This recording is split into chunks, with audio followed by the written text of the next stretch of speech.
Aha! So, as usual, I'm still kind of playing with my new mobile phone and these YouTube anatomy catch ups. So, this one is for the second part of the circulatory system. So, I'm going to be looking at one of these texts that I have. I'm recording from New Zealand. So, I'll be looking at one of the books I have in my library here in New Zealand, as well as our vocabulary list, which is a continuation from part one of the circulatory system, um, which was mostly about cardiovascular and how the lymphatic branches off of the second half of that systemic cycle. So let's see how we go here. So that's what the camera is adjusted for lighting here, and you can't really see that. Oh, there we go. So anyway, I'm looking at this. This is fall of 2022. And as usual, get your anatomy coloring books out, as well as note paper, pen, and any other, references you have. I mean, any kind of anatomy book is good. Okay, so we are looking at, in particular, this circulatory continuation, as well as going deeper into the lymphatic and immune systems. Okay, so I'm going to close that and get my book, my little makeshift office here.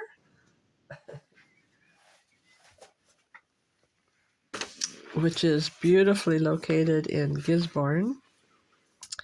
And I'm looking at a book that I taught from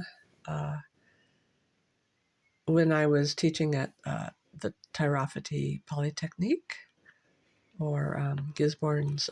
It's kind of like a community college as far as, what we, the comparison in U.S. It's a vocational community college. So, okay, so here we go. So there's, as usual, these different systems, interlap and they kind of blur. There's a fuzzy line. Lymphatic system, as we have already talked about, is really part of the whole cardiovascular system, this being heart or cardio. So, all the blood comes out through the arteries. This is schematic, as usual. And these arteries and arterioles get smaller and smaller and smaller, and they each come to a capillary level.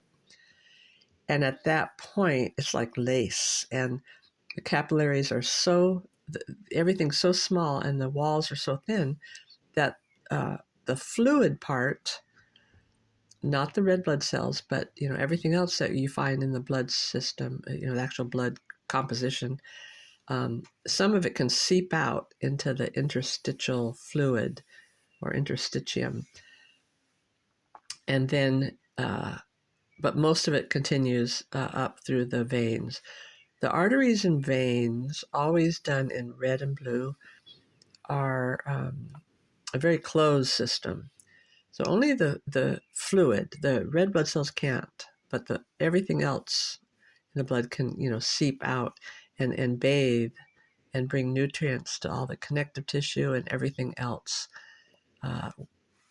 So that's represented here in green, and it kind of shows some of the nodes, and so this is a nice drawing because I call it the scenic route.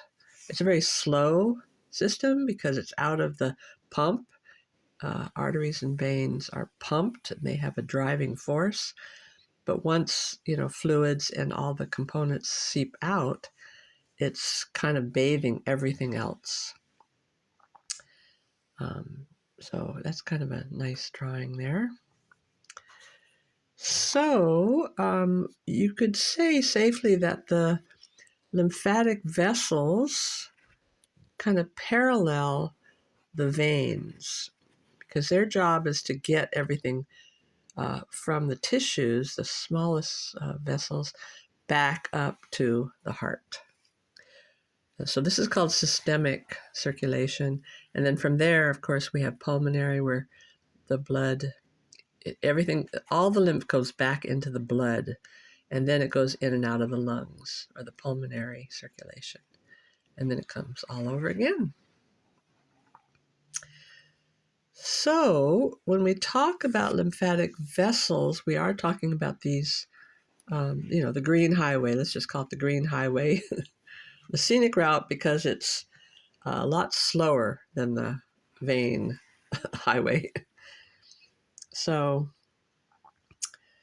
if this is good for massage therapists to really get this edema.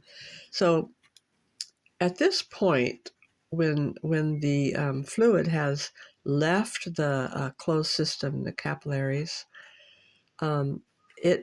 it's designed to swim through the interstitium or the tissues. So probably the best way I could explain the interstitium or the interstitial spaces is pretty much everywhere in the body. It's soggy. If you were at the beach and you were walking on wet sand, the ocean water would be filling the interstitial spaces. If you were walking on dry sand, air would be filling those spaces. So interstitium really refers to everything, in between everything else. If for some reason this fluid gets stuck there instead of sucked up, this is these open-ended lymphatic vessels are, I just use an analogy of like a wet vac. They've kind of suck up stuff from the interstitium, and they pull it into these one-way lymphatic vessels, which, like the veins, have one-way valves as they travel up, up, up, up, up, and get everything back up into the blood before it enters the heart. It happens to be the right side or the right atrium of the heart. So if the fluid's designed to circulate in the interstitium, but like everything in the body, it has to keep moving and not get stagnant. So if for some reason it doesn't get sucked up and taken back up, we call that edema. And it gives us a very stagnant puffiness. It's very common, actually, if you look at ankles. It could be a chronic condition, or it could be even just like a pregnancy, someone on their feet too long.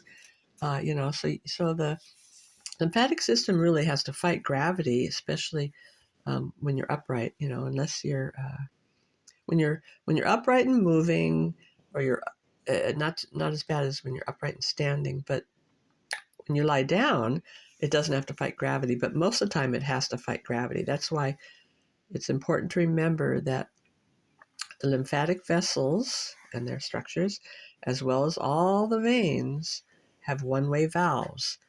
There's not supposed to be any backflow or stagnation. Otherwise, you get issues, varicose veins, edema, and so forth. Okay, so that's really good for massage therapists in particular, because we can help that situation by working towards the heart, especially on the arms and legs. So that's what edema is. So lymphatics or lymphatic vessels. Lymph is just simply the fluid. It has everything that the blood has, except for no red blood cells. They are only in the blood, the closed arteries and veins. So lymph capillaries are very microscopic, as are the arterial, and venous capillaries. So this is all microscopic at this point here, this transition. And the little teeny capillary walls are very thin. So fluids, through different processes like osmosis and whatnot, can seep out, but red blood cells can't. The only time red blood cells seep out of the capillaries is in the case of like a bruise or something, or worse yet, a ruptured vessel, hemorrhaging, internal hemorrhaging, or like a stroke, because these capillaries are found everywhere, whether it's muscle tissue or brain tissue. This is the turnaround microscopic point of the blood circulation. So here it's talking about lymph capillaries. Okay, so we talked about the relationship of lymphatics. In general, lymphatics means anything to do with the lymph vessels. So there is a process of this. This is just a detail of supposedly, kind of showing you what happens at the capillary network. So once the lymph gets out of the interstitium and it gets back into the lymphatic system, there is a one-way process. It goes from the capillaries and interstitial spaces into the vessels, again, like a wet vac, here shown in green. And from the vessels, there's collection points where it's kind of like little streams draining into a bit of a riverbed, like in the inguinal, below the pelvis here region. And up the arm, we have the axillary or armpit area. There's huge clusters, as well as deep inside or posterior, behind to the intestines. There's clusters of what we call lymph nodes. And the lymph nodes are very fascinating and they're very important. And they house special lymphocytes or lymph cells. And they literally filter the lymphatic fluid looking for pathogens or any kind of substance that shouldn't be there. And they have that unique ability, and I believe we've mentioned this before, called phagocytosis.